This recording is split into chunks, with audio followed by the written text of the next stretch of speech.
Euro jako na houpačce. Tak to vypadá na světových finančních trzích. Může za to Řecko a investoři dávají jasně najevo, že mají obavy, jestli Atény dokážou dál splácet své dluhy. Do toho si Řecko chce na finančních trzích půjčovat za srovnatelných podmínek jako ostatní země Evropské unie.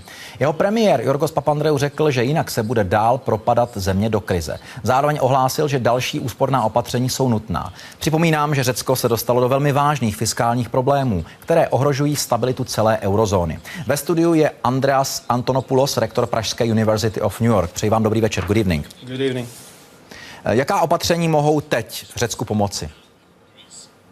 Well, there's a large number of measures that unfortunately will be very painful for many. Celá řada opatření bude bolestivá pro mnoho lidí. A tato opatření pomohou Řecku. Některá z těchto opatření již jsou diskutována vládou, některá z nich již působí určité dopady, například v oblasti výběru daní, stejně jako na straně výdajů. Veřejné výdaje musí být omezeny a to bude samozřejmě působit problémy celé řadě lidí. I eurokomisař pan Rehn, který byl v Řecku včera, řekl, že Řekové musí zavést další bolestná opatření a to rychle. Pan premiér Papandreou to dnes potvrdil. Jak rychle je Řecko schopno ta účinná opatření zavést? Není zde alternativa. Prostě další opatření jsou nezbytná a musí se zavést agresivně a rychle. Před Vánocemi již některá opatření byla zavedena, byla spatřována jako velice agresivní ze strany řeckých obyvatel. Byly zde škrty na straně výdajů, dále se prodlužoval věk odchodu do důchodu a samozřejmě, že to mělo dopad na různé skupiny obyvatel. Jde o to, že Evropská unie to považuje za neadekvátní právě z hlediska zadlužení v následujících měsících a na Řecko se klade čím dál více tlaku na zavedení dalších opatření a ty návštěvy evropských funkcionářů skutečně vyvíjí další tlak na přijetí dalších opatření. Řecká vláda není příliš šťastná, ale chápe, rozumí tomu, že je třeba pokračovat v nastoupené cestě. Je zde značný odpor ze strany určité části řeckého obyvatelstva, ale ta opatření se budou muset zavést tak jako tak. Když mluvíme o tom odporu, tak minulý týden se v Řecku stávkovalo. Dneska tamní největší odborový svaz zaměstnanců vyhlásil na protest proti novým opatřením na 16. března celodenní stávku. Nemůže ten tlak odborů znamenat, že si vláda začne ta drastická opatření přece jenom rozmýšlet? Jak jsem řekl, nemyslím si, že vláda má na výběr. Je to prostě skutečně tvrdé. Opatření jsou třeba, další opatření jsou třeba a budou bolestivá. A samozřejmě bude zde odpor, lidé vyjdou do ulic.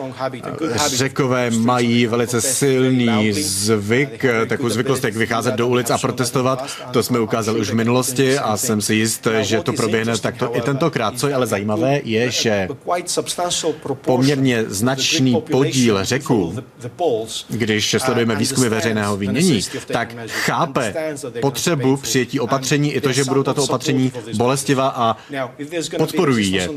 Zdali bude odpor v ulicích, ano, mnoho lidí vyjde do ulic, ale s zavádění opatření se bude pokračovat tak jako tak. Není naopak šance, že řečtí odboráři pochopí to, že ta situace je opravdu mimořádně vážná a že třeba i od těch dalších protestů ustoupí?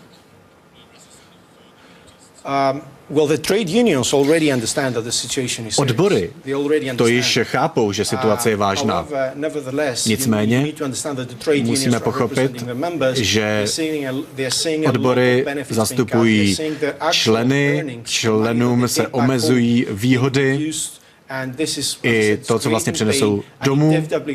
A samozřejmě ten odpor zde bude, protože oni budou naslouchat členům a budou se snažit o minimalizaci toho dopadu, té bolestivosti, ale samozřejmě určitá bolest, určitý kompromis zde bude muset být. Omezování výhod odborářů, to trošku připomíná dnešní první téma komentovaných událostí, ale jsme teď v Řecku. Evropská unie i Mezinárodní měnový fond stále vyjadřují obavy, že Řecko si s těmi problémy nedokáže samo poradit. Jsou takové obavy na místě, nebo podle vás je to teď v Řecku nastaveno tak, že to Řekové sami zvládnou?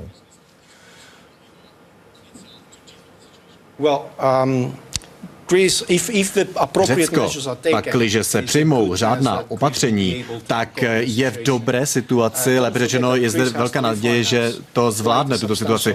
Řecko muselo refinancovat, nebo bude muset refinancovat značnou část dluhu v následujících měsících. Když trhy nebudou věřit tomu, že to Řecko zvládne, tak potom by zvedly úrokové míry, které by byly spláceny ze strany Řecka na ten dluh. Zadlužení a splácení dluhu bude značné a když by ta váha na Řecko byla příliš velká, bylo by to složité. A řečtí funkcionáři nyní se snaží zajistit, aby dluh byl refinancován za rozumných podmínek a ne s příliš velkou mírou úroku. Poslední věc, Evropská unie zatím jasně neřekla, zda Řecku přímo finančně pomůže. Na druhou stranu ani Řecko přímo o žádnou konkrétní finanční pomoc nepožádalo. Bude to další krok? Požádá podle vás řecká vláda o nějakou přímou injekci? Nemyslím si, že v krátkodobém horizontu řecká vláda požádá o přímou injekci peněz, jak říkáte. Evropská unie velice chytře se vyhýbala detailům. Nechtějí zveřejňovat příliš mnoho detailů na stranu trhu. Říkají, my tu jsme, pomůžeme a potom vstupují do hry trhy. Na druhé straně řecká vláda se nepustí do nějakého žebrání. Oni potřebují morální podporu, aby se zajistilo, že finanční trhy budou schopny Řecku zajistit refinancování za rozumných úrokových měr. Thank you very much for being here tonight.